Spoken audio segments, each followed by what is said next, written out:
Alright. Okay. In this video, I'm gonna be discussing things about Vedic astrology and kind of compare it a little bit to Western astrology and kind of show that they share similar models, but they work differently. So if you're coming to Western, or if you study Western and you don't really understand Vedic, it's not really too different when it comes to understanding the model or like the rules of Vedic. So like when you get into Vedic, it's like there's all this terminology and all this other crazy stuff going on. You just don't know what the hell anyone's talking about. um, and the way I kind of put it, if you play much video games, it's like okay, Western astrology would be like Street Fighter, and then Vedic would be like Mortal Kombat. They're both fighting games. They both have different things about them, but they're still the same because they're both fighting games. And they're just kind of there are certain things that are more important in one game in comparison to the other. That's the basic way that I could put it. Or maybe the same thing with like the instruments, guitar and bass. Like they both have the strings, they both have the knobs on the top, and they both have all the little frets, but they're played in very different terms. I guess that's another way I could put it.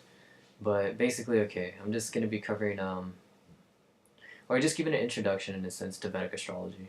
Um, just for those who've been watching my videos or just for anyone who runs into it. Okay, so basically with Vedic astrology, if you check out KRS's channel, like pretty much what I do very often to learn these things or learn about Vedic astrology, he mentions a lot of terms like Nakshatra, Para, Navamshas. There's just everything that you hear going on. It's like everything sounds like the same thing. When it's a whole nother language, so it's like that's kind of like how languages are when you don't know what language it is. Everything kind of sounds the same or meshed together, and you can't make sense out of it. So I'm gonna explain a few things from Vedic that are also um, found similar in Western, but they're looked at, like I said, totally different. Now, with Vedic, okay, I'm gonna start off with Nakshatras, okay. Now, if you're familiar with deacons in Western, Nakshatras are kind of the same, but like I said, they're just looked at very differently and they mean something differently.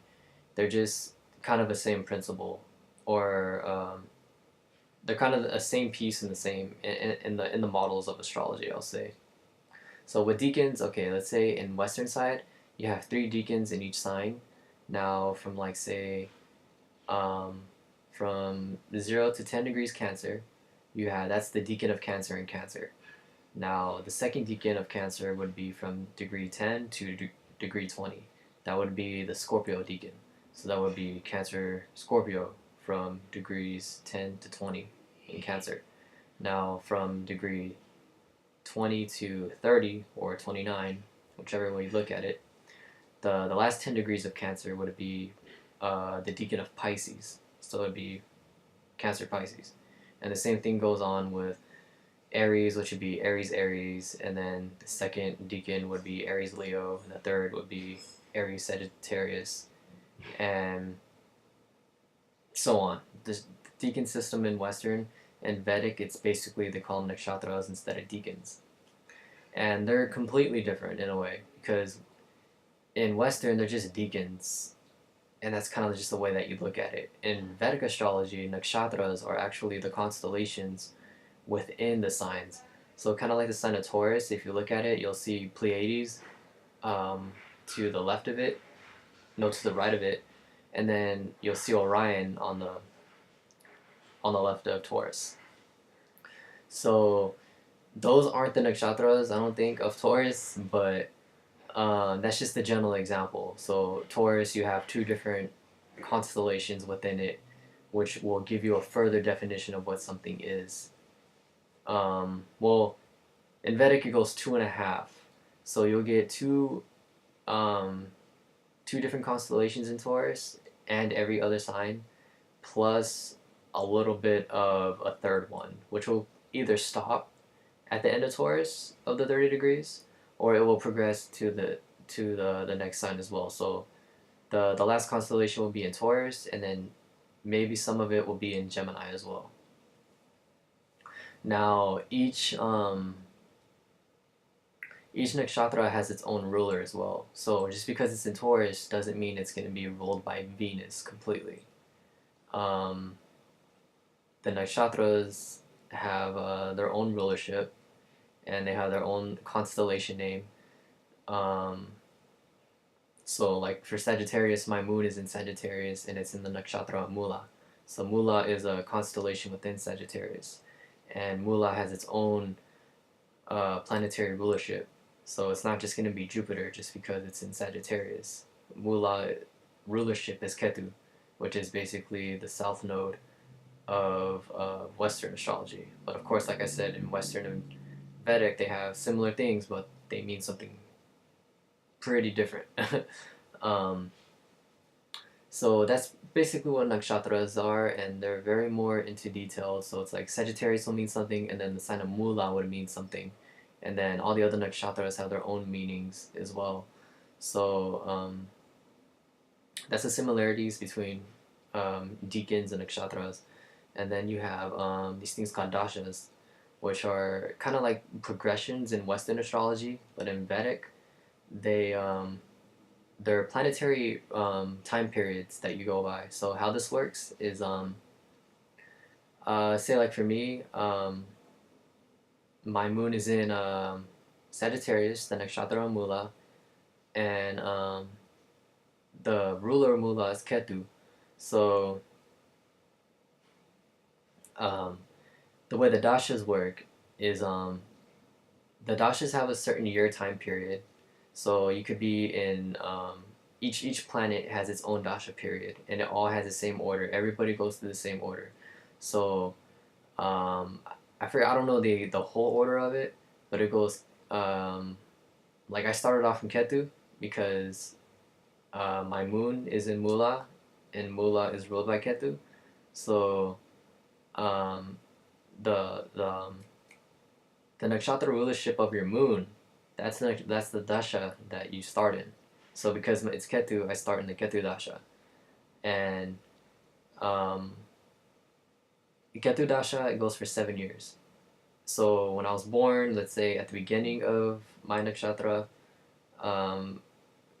my first 7 years of life would be in the Ketu dasha period. And then after that would come Venus.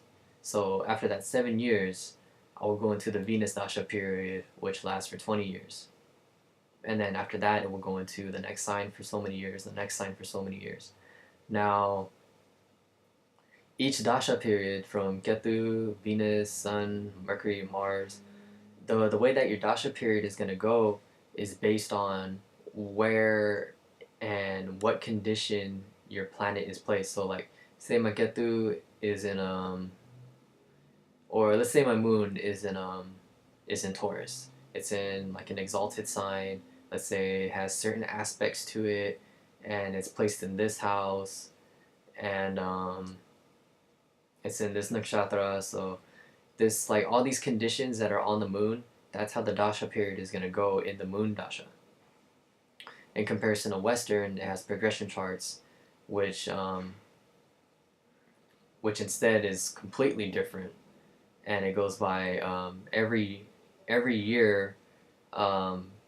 Your whole chart progresses within 1 day each year, and it kind of works as a whole. Instead of in Vedic side, the dasha is more focused on one area or one planet. It really highlights that that part of your chart in your life, and it's a lot more deeper than that. But that's just the basics of what dashas are and how they work.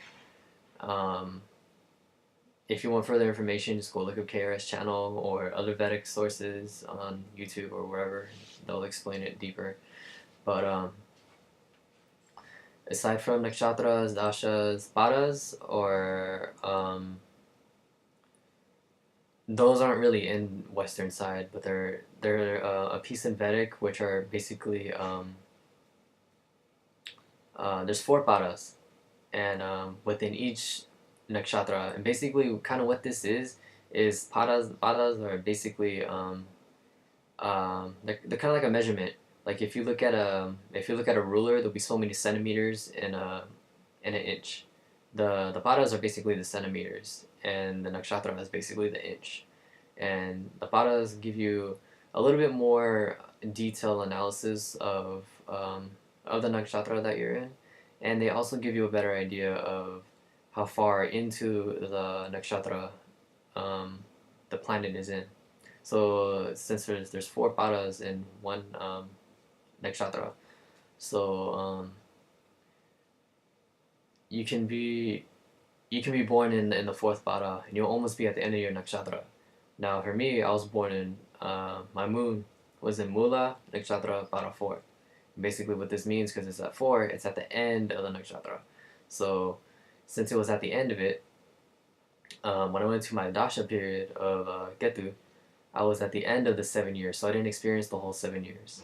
I only got like 3 months out of it, and then after that 3 month period of what was left of the Ketu dasha, I went into the Venus and I got the full 20 years. And then after that, then it goes into the Sun dasha, which is 7 years, and you get the full thing. The only time you get a cutoff dasha is when it's your birth, whether you're born late or early in the nakshatra. Now, I know that probably just made a bunch of weird sense if you don't know the terminology, but another thing about Western and Vedic is you have in Western you have harmonic charts. In Vedic they're called more likely divisional charts, and some divisional charts, maybe all of them have their own name. Like D9, D10, D10 is Dasamsha, and then D9 is Navamsha, and then there's probably other charts that have their own little names too. But basically, what all this is harmonics and divisional charts basically open up a certain area in your natal chart, and just to get a more detailed analysis of what's going on in that certain area. Um, that's pretty straightforward. I don't know if it works exactly the same way in Western, because in Western astrology, the harmonic charts aren't exactly a very highlighted thing, but in Vedic astrology is very important, and I agree with that too. I mean, the things that you can find with divisional charts is pretty vital or important information if you really want to get into the details. Um, oh, another thing in Vedic astrology, this is something that I haven't noticed in the Western side. They call it yogas, and there's many different types. And basically, what these are, there are different combinations in your chart. So combinations of planetary placements, and they could be they're basically kind of like aspects in a way. So say if you have like a planet in the first house, and then you have a planet in the second, and then in the 12th, that will form a certain dasha, not dasha, yoga. And different yogas mean different things, and it puts a whole another spin on everything. So that's another thing to look out for when you look at a planet. It's like, okay, where's it at? What sign is it in? What's aspecting it? Um, what yogas it has, and whatever else is going on. um, so yeah, that's another thing to look into. It's a very crucial, very critical element in Vedic astrology. Something I really like in there. Let's see what else is there in Vedic astrology.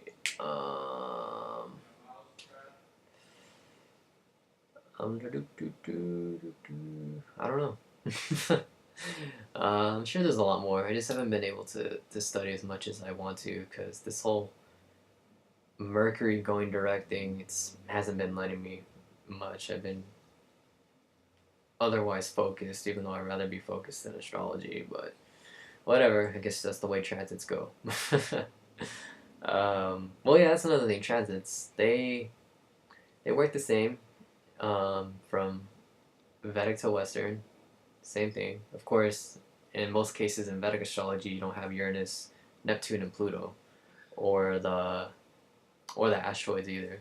Some Vedic astrologers do, but most of them don't. Um, at least that I'm aware of. Um, But yeah, okay, that was the last thing that I wanted to talk about Vedic in basic um, introduction. Is that everything in Vedic, it doesn't just go back one sign. So if you're a Cancer in Western, you're not automatically just gonna be um, Gemini in Vedic. It doesn't just mean that you go back one sign. It goes back a certain amount of degrees. So say you're a Cancer, or this is a you're Sagittarius in Western side. Your sun's at your sun's at let's say 25 degrees. Now in Vedic, it goes back 23 degrees. So if your sun is 25 degrees in Western, if you go to Vedic, you would subtract 23 degrees of Western, and you would end up at 2 degrees Sagittarius sun in Vedic. And it's not a set rule. It's not. It's 20 going back 23 degrees isn't just 23 degrees forever. It's like because they follow the constellations. So the amount of degrees is continually adding up, getting further and further. Um, and that's pretty much about it that I can discuss right now from Vedic to in comparison to Western. Synastry charts, those are valid as well in Vedic. I'm not sure if I mentioned that already, but they are. Um, and I guess that's about it. Um, if you're more intrigued into getting into Vedic astrology, like I said, it's pretty straightforward and um, pretty simple to comprehend and easy to understand, get into. It's a lot to get into, but it's just going through everything. You could pick up everything gradually. At least I know I was able to. And with Western, I was pretty lost. I couldn't really understand everything that was going on, and Vedic just made a lot more sense to me, and I was able to resonate with a lot of things too. Like I didn't have to think, okay, my son's in Cancer and Western. Let me think about that. Let me see what that means, and then if I go to Vedic, it just makes sense.